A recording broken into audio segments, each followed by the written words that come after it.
Hi, I'm Danny, I'm Sam. and this is Business in a Brew. We'll be poring over business stories, And talking about things that interest us in the world of business. so we'd like you to just take a few minutes out, listen. Yeah, we'd love it if you join our conversation with us.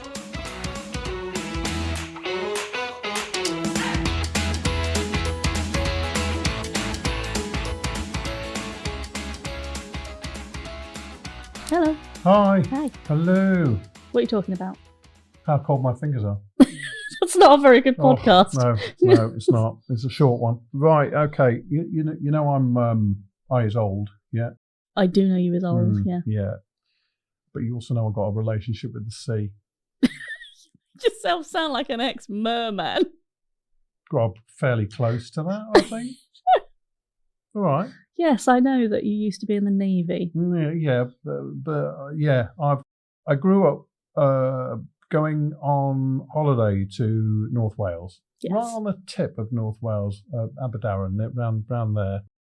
And I remember as a kid of about 7 or 8, standing up and finding oil on my leg or on the beach towel I was sitting on. Like one and of then those. Mum and Dad saying, don't sit there, there's oil on the beach. And Like one of those birds.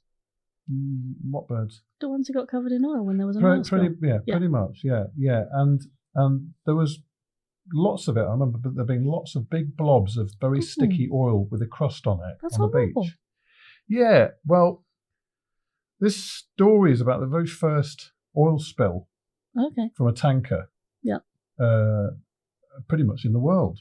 I think it was Okay. a first. In the 70s and 80s, you could still find oil on the beach or on beaches, pretty much right the way up the coast of England, parts of France, and From that same spill. from that spill. Yeah.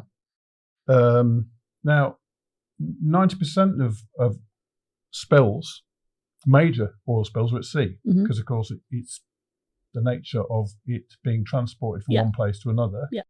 and something happens, that it's gonna come out. So oil spills don't tend to happen on land very often. No. Yeah, but this is a bit of a story about a bit of denial that something's going to We happen. love a bit of denial. There's a looming catastrophe, Yep. and a bit of a metaphor for business person maybe staring at a big problem but believing that they might scrape through. Yeah. Literally. Of course, we talk about denial in corporate or personal denial in other episodes.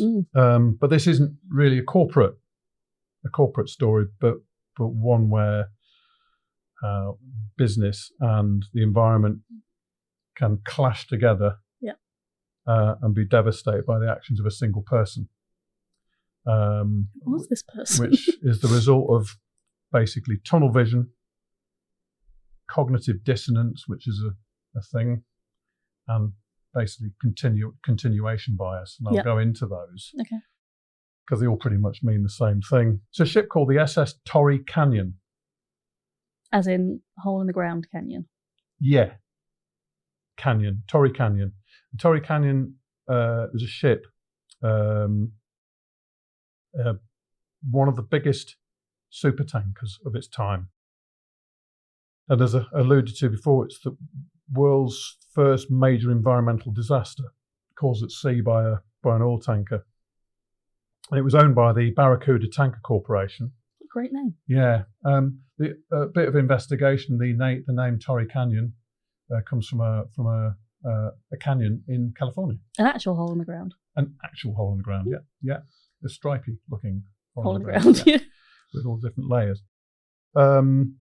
So the ship ran aground on Pollard's Rock in the Seven Stones, and basically Pollard's Rock is one of the rocks in Seven Stones Reef, which is a coastal feature between the Cornish coast and the Isles of Scilly.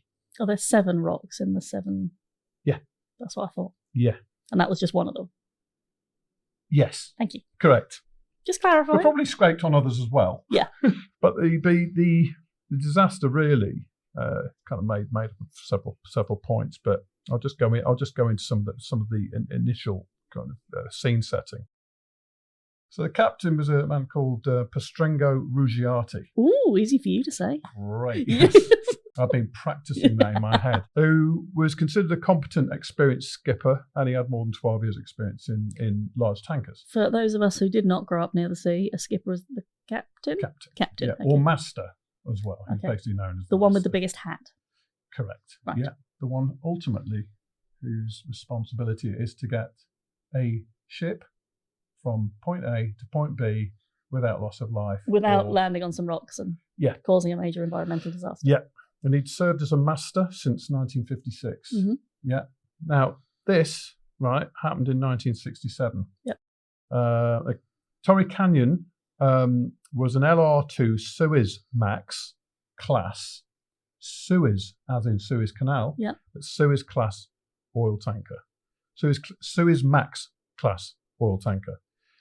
And a cargo capacity of 118,285 long tons, which is actually equivalent to 120,183 tons of crude oil. Long tons. That's Probably not one on me. important. I didn't really feel that was particularly important. Fair enough. But 120,000 tons of A lot of oil. crude oil. Yeah. As one of the largest of its time, it carried approximately just over 100,000 tons. Okay, so it wasn't at full. No, not absolutely toppers. No, Yeah. not topped out. It's equivalent to about 860,000 barrels of oil. Okay, You can kind of imagine what the size of a barrel of oil is. vaguely. So that was crude oil. She was en route from Kuwait to Milford Haven in South Wales. Mhm. She was too big to go through the Suez Canal. Despite being named after the Despite Suez being Canal. a Suez Max, size Weird. tanker. Okay. But she'd actually been elongated as well. So she used Like to a be a cut lot and shut. shorter. Pretty much a cut and shut. Wow. Yeah. But I don't think that construction came into the problem here. Yeah. So she actually had to go all the way around the Cape of Good Hope, which is basically passing down the bottom of South Africa, round the Cape of Good Hope, and then passing between Tenerife and Gran Canaria. Yeah. A skipper was informed by the shipping agent he needed to be at Milford Haven by high tide, which is about 11 o'clock in the evening on March the 18th of that year. Now, the earliest he could get there by his calculations would be 5 o'clock on the 18th. So that's kind of cutting it fairly fine anyway. A little bit. Yeah. But it's not a good thing to hear. So if you miss the window, then it could be almost a week before the tide would be high enough to enter harbour again. Oh, I see. The ship was so big, Yes. so deep and so wide. Yeah. Getting up the channel would have been a problem. Yeah. So his work was really cut out and the pressure was on, meaning he had to take a shortcut between the Scilly Isles and the Cornish mainland. A move you later see- regretted. You can see Yeah, I can see where the problem is. of Yeah. disaster already being sown. Okay, so just a little bit more about the ship, the size of it. It was 974.4 feet long. So that's nearly 1,000 feet long. That's how Okay. big the thing is. Okay. I I have no sense of scale. It's the size of some of the tallest buildings you'll ever see. Oh, okay. That length. Yeah. Which is monstrous Yeah. thing. Its beam, which is the width of it, was 125 feet. You can picture. Yeah. Pretty It's much. really big. It's Ridiculously enormous. big. Yeah. So let's say if you wanted to run around the deck on a 974-foot long ship, Yeah. there and back, that's nearly 2 kilometres. Nearly 2,000 feet. Wow. Yeah, which is actually nearly 600 metres. Yeah, and I've already mentioned the cargo capacity. So, autopilot was set. Yeah. To 5 miles to the west of the Scilly Isles. Okay. So basically, it meant he would miss the Scilly Isles, which are on the outer side of, or to the west of the Cornish mainland. Yep. And checked it the next day, and it was still on course. But the next morning, instead of the Scilly Isles being on his starboard bow, Yep. which it should have been, which is on the I right. have the urge to sing that song about Star Trek. There's Klingons on your starboard bow. That's how old I am. Yeah.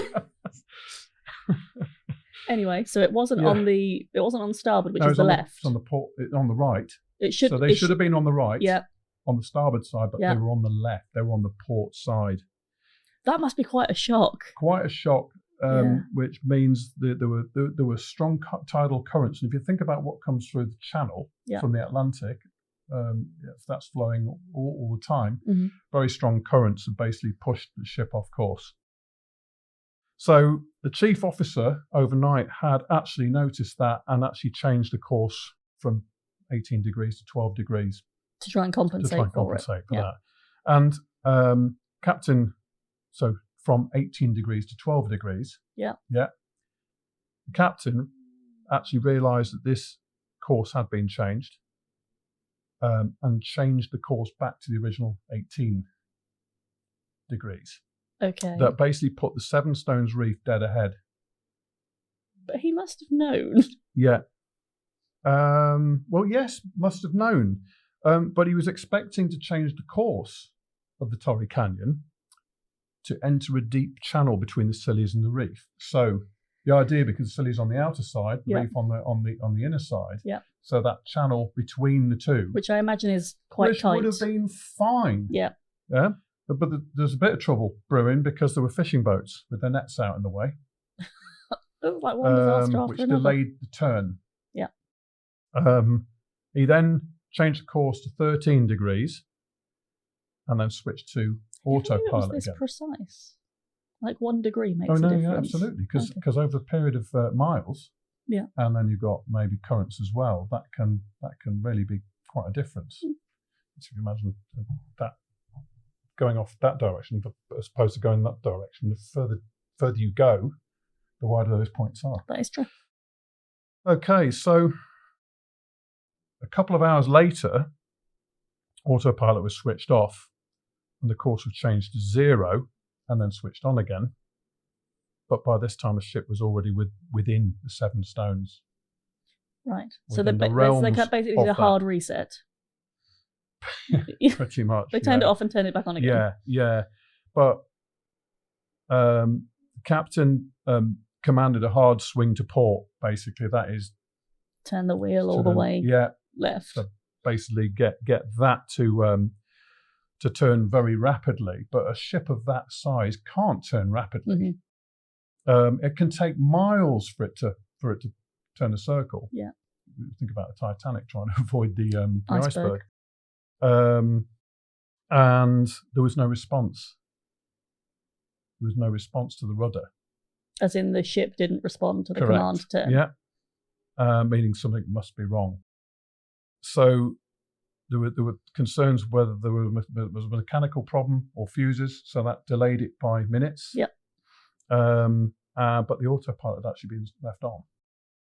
So they hadn't disengaged the autopilot. So they were trying to respond against the autopilot. In those days, it wasn't a helm as in a physical wheel off of a pirate ship, yeah. It was a small disappointing. It would have been much more fun to have a really big one. Yeah.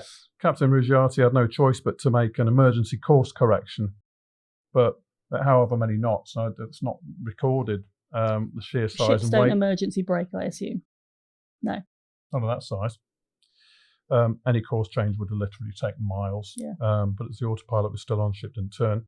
So the ship actually struck Pollard's Rock due to navigational errors and poor decision making. The impact actually caused the ship's hull to rupture, leading to the spillage of a massive amount of crude oil into the sea. Now, it was full speed, apparently, it was going.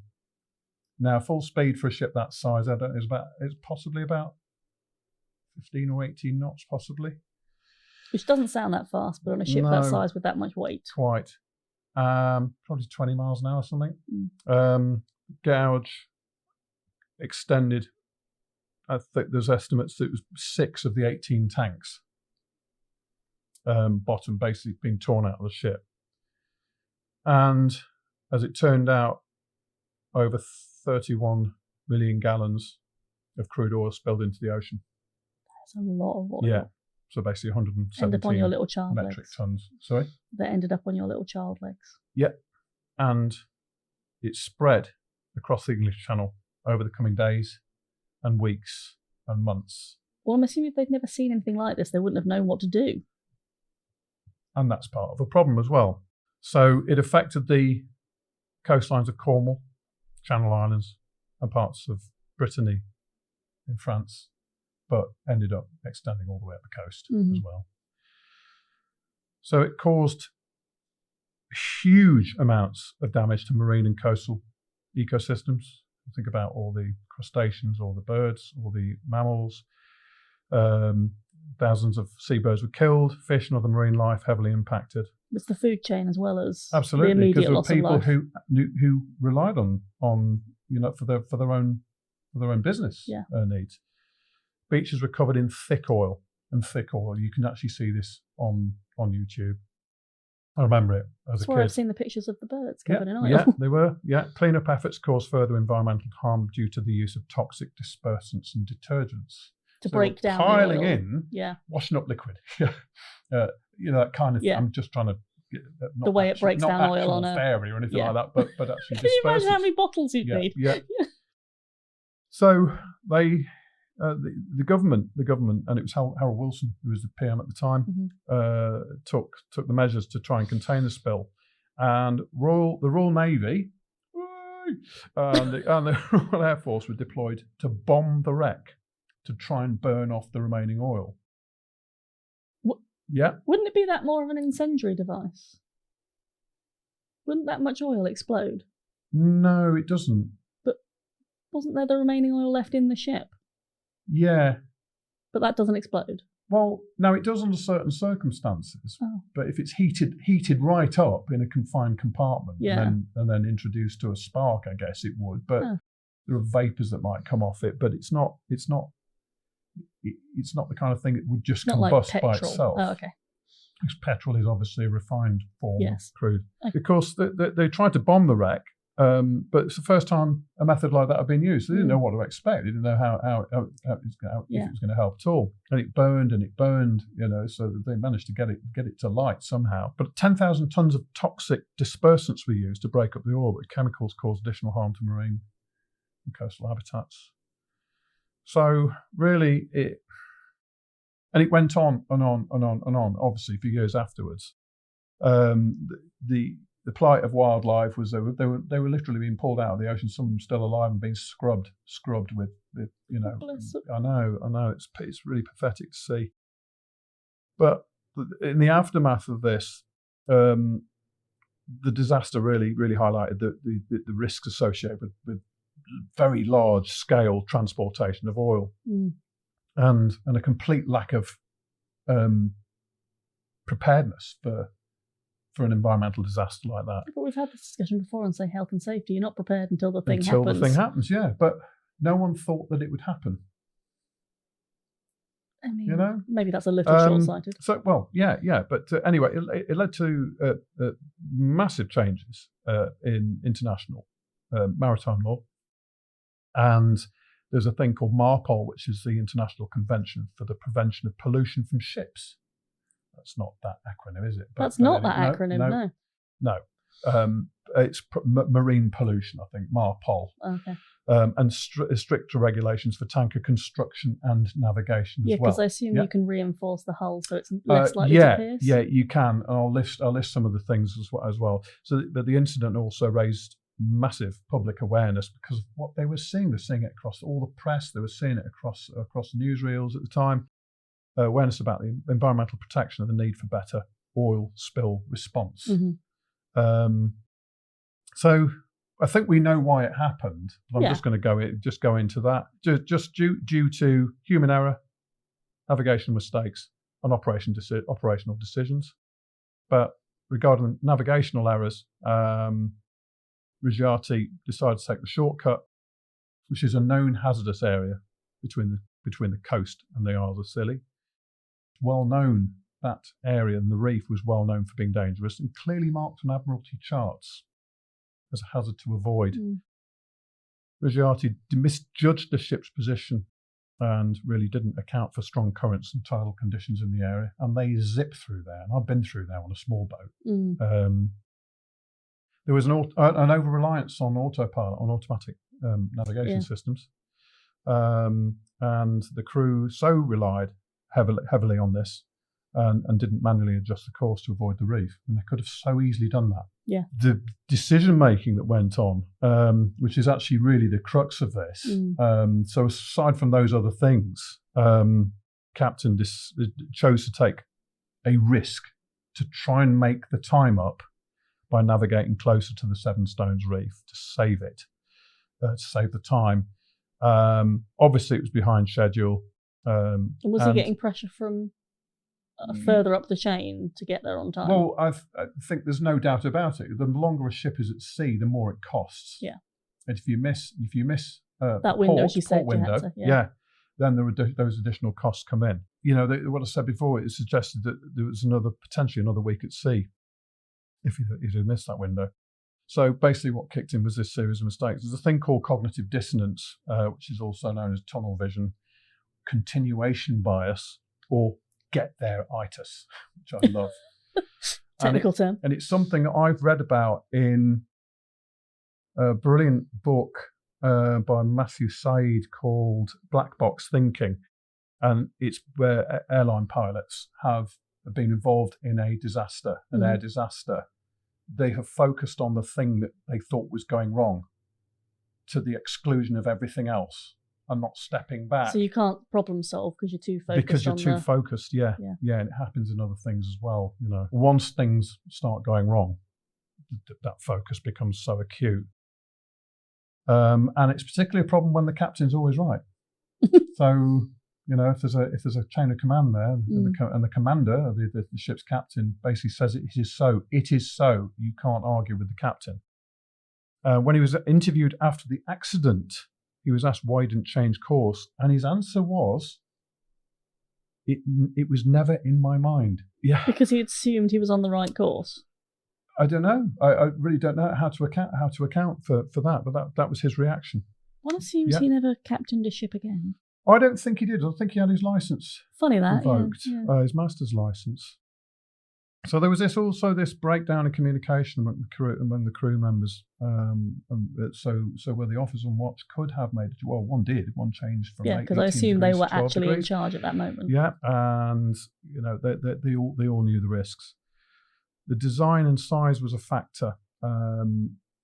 And making it less manoeuvrable, especially in shallow or hazardous waters. And the tidal and weather conditions contributed as well. Yeah, there was a lot of factors that went into it, but ultimately he did do a very silly thing. Yeah, and of the crew, everyone survived. Everyone was helicoptered off, and they made it. Before it was bombed. Yeah, quite. So, Board of Investigation found that Rigiati was responsible. Yeah. Ultimately. Understandably. He was under pressure, obviously. And he was sleep deprived, which is something that came out. That can come into it. And it highlighted the need for better training for ship's crews. Okay. Improved navigation protocols. It's all making common sense, isn't it? Yep. Stricter regulations for tanker operations. Yep. And enhanced safety measures to prevent similar accidents in the future. I'll go into some of those. Okay. So some of those changes, things like improved ship design, double-skinned hulls. So you can't believe it, can you? So it can't get through that. Yeah. So it gets through one, it can't get through the second hull. There's a lesser likelihood of getting through the second layer of hull. And there was a development of advanced spill response techniques. But what actually seems to have happened is that handling of a spill like that, it is often better to just let nature take its course. So aside from scooping up as much as you can. Because as much of the toxins we put in cause more of the problems. Yeah, quite. And actually what it seemed to be that just let nature deal with it and it will clean itself. It will literally clean itself up. Yeah. The oil sinks eventually. It's no good for what's on the seabed. But if you look at those coastal areas now, they are absolutely pristine again. Yeah. It's hard to believe that when you had that environmental disaster at the time, that there would be would never clear up. But there have been many spills from tankers since. Mm-hmm. So that was the first. But I think estimates are there's been somewhere like 200 major spills. And I looked at a chart. You don't hear about them much. You don't, but you've probably heard about the Exxon Valdez, and you heard about the Piper Alpha, which was an explosion on a rig. There's some very large ones. So they record pretty much things in this chart I looked at. Spills over 7 tons. Ooh. 7 tons of crude. Can you imagine that? Most notable being Atlantic Empress, which was 287,000 tons. So that's over twice the amount spilled. The Castillo de Belva, which was 252 tons, 250,000 tons. These ships just got bigger. Yeah, they did. They were in the 70s, Exxon Valdez in the 80s, but that was only 37,000 tons. That caused a massive environmental disaster, but there was only 37,000. Similar circumstances. ABT Summer was in the 90s, which was just over 250,000 tons again. The Sanchi, which in 2018, as recently as 2018, was 113 tons. They're still happening, but they are far fewer. And as shipping of oil has increased, the number of oil spills has decreased proportional. Which is good. Yeah, inversely proportional. But assuming navigation systems have got better. Absolutely. So all of that. So it is all of that, down to better navigation, shipping practices, increased regulations on tanker safety, and those things that I just mentioned about improved designs. Yeah. But anyway, but the SS Torrey Canyon really does stand as being the first, but was definitely the catalyst for what happened afterwards. So it shows you've got to have a huge crisis to happen before you know how to handle the next one. Yeah, you can't do business continuity planning for every possible scenario. Well, in theory you should, but you can't. But a ship carrying a lot of oil and colliding with something. All right, that's quite an obvious. And what is happening now is that there is, like there's driverless cars. Yes. Ultimately, driverless ships will be happening. Well, that's frightening. Yes. It's very frightening. Yeah. Like ghost ships. Yes, but imagine crewless ships. That makes me feel a bit sick. Yeah. And they're not prone to things like piracy. If all the navigation is all locked away, I suppose there's nothing to pirate. Well, except for the oil itself. Except for blowing the whole thing up, of course. But anyway, so there's the horrible, really sad. You got me really excited when you said it was a crude story, and then you started to talk about oil. How crude was it? It really was. It was not the way I thought it was going to be. No, but anyway. All right, thank you. Yeah, your mind works in a slightly different way to mine. It really does. Yeah. Thank you. Thank you for your attention.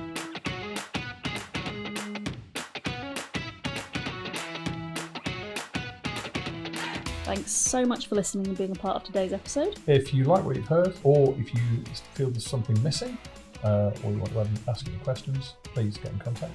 And if you love listening to us as much as we love talking to you, subscribe, download, leave us a review. All the love helps.